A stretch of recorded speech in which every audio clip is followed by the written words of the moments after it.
Alright, so back in the summer of 2022, I decided to tackle a project in my old house in Harlan, Kentucky. I wanted to apply epoxy on the floor of my shed. Now this usually costs several $1,000s when hiring professionals, so I decided to try to tackle it myself. After going on Amazon, I found this kit which was relatively inexpensive, and after watching some YouTube videos, I decided to try it myself. Here's how it went.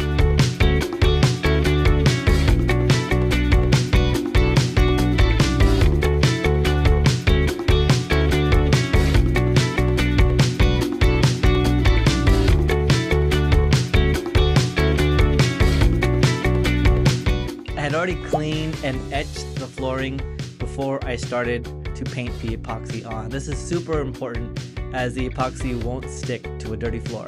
Once that was done, I opened this kit that I got on Amazon. Everything was included, including the epoxy, the hardener, and the paint chips. I mixed the epoxy and hardener together. You want to work in sections as this stuff cures pretty quick. After each row, I sprinkled on the paint chips while the epoxy was still wet. This helps with texture and makes the finish look even.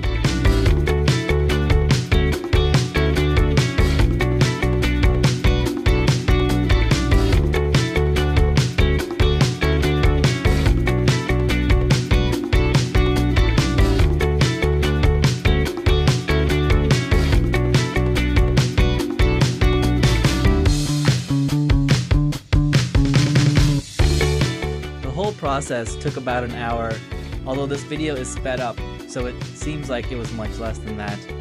And after a few days, the epoxy cured and you got a showroom finish.